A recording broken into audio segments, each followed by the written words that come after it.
Hello friends, welcome to civil Goli YouTube channel. This is Amit. स्वागत करता हूं आप सभी का सिविल गोली चैनल पर। तो आइए, आज हम बात करने वाले हैं सीमेंट जो कि सिविल इंजीनियरिंग की सब्जेक्ट बिल्डिंग मटेरियल्स का एक टॉपिक है। तो आइए शुरू करते हैं। अगर आप इस चैनल पर नए हैं तो चैनल को सब्सक्राइब करें और बेल आइकन को प्रेस करें ताकि आने वाले अपडेट आपको समय समय पर मिलते रहें। तो चलिए शुरू करते हैं सीमेंट से।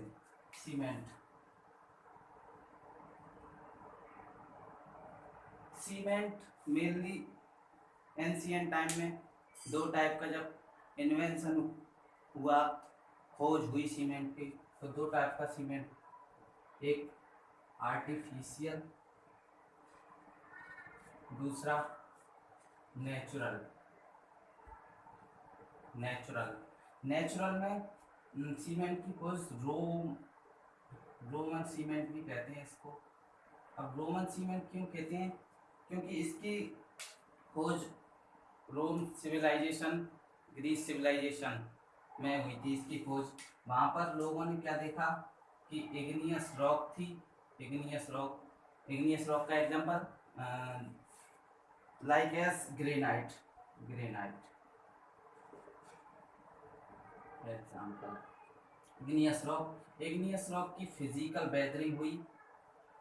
फिजिकल वेदरिंग हुई। फिजिकल वेदरिंग के दौरान टफ नामक सॉइल बनी। अगर इसकी केमिकल वेदरिंग होती या हो जाए कभी भी, तो जो पाउडर बनेगा, पाउडर या तो उसको कहेंगे बेंटोनाइट सॉइल। फिलहाल इस पे नहीं जाना है, ये नॉलेज के लिए बताया है। बात कर रहे हैं फिजिकल वेदरिंग की। तो टफ नामक सॉइल बनी। वहाँ के लोगों ने क्या देखा कि वहाँ पर लाइम रहा होगा आसपास कहीं, तो उन्होंने लाइम और टफ सॉइल को मिलाया। अब लाइम और टफ सॉइल को मिला दिया तो उन्हें एक सीमेंटेशियस प्रॉपर्टी मिली। अच्छा, सीमेंटेशियस क्यों कहा इसको? सीमेंटेशियस इसलिए कहा क्योंकि रोम वहां पे जो किसी को जोड़े, टू बाइंड किसी को जोड़े, उसे कहते हैं सीमेंटेशियस। तो इसलिए ये जोड़ रहा था, टफ में लाइम मिलाया तो ये जोड़ रहा था, तो ये उन्होंने कह दिया कि ये सीमेंटेशियस प्रॉपर्टी है इसकी, टफ प्लस लाइम की। अच्छा, आगे बात करें। चूंकि इसकी खोज लाइम प्लस ये टफ सॉइल है, ये कहाँ के विलेज थे? ये कहाँ का विलेज था? रोम का। और नाम क्या था उसका?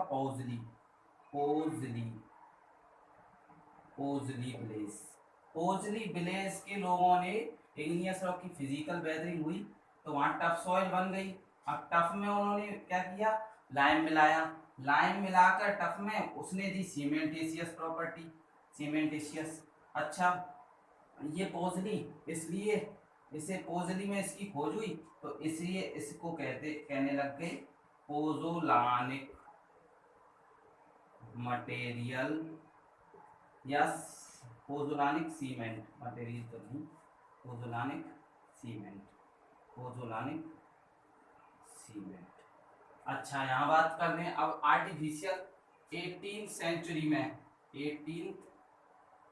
में एक साइंटिस्ट हुए जोसेफ एस्पिडीन, लगभग 1834 के आसपास। ठीक है, जोसेफ एस्पिडीन ने क्या देखा? आपने सुना होगा ना, वो लसेक, इम्सा, लाइम, कुछ silica, iron oxide, gypsum, alkali, sulphur. उनमें कुछ जैसे कि लाइम 62 से 67%, सिलिका हो गया 17 से 25, आयरन ऑक्साइड 3 से 8, मैग्नीशिया 3 से 4, वो जिप्सम 3 से 4, ऐसे। तो उसने, जोसेफ एस्पिडीन थे, उन्होंने क्या किया कि लाइम, लसेक, इम्सा उन्हें करेक्ट प्रपोर्शन में मिलाया।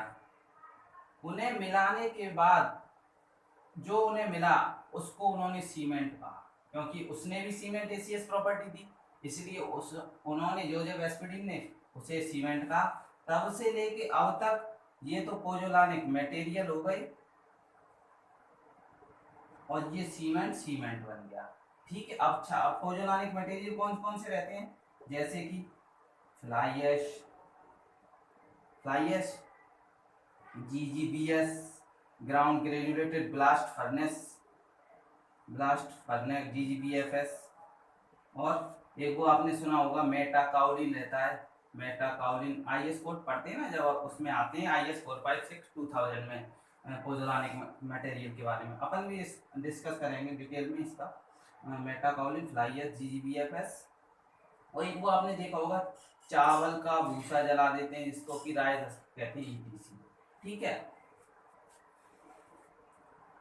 सीमेंट, सीमेंट में बात की अपन ने आर्टिफिशियल, नेचुरल। नेचुरल में रोमन सीमेंट।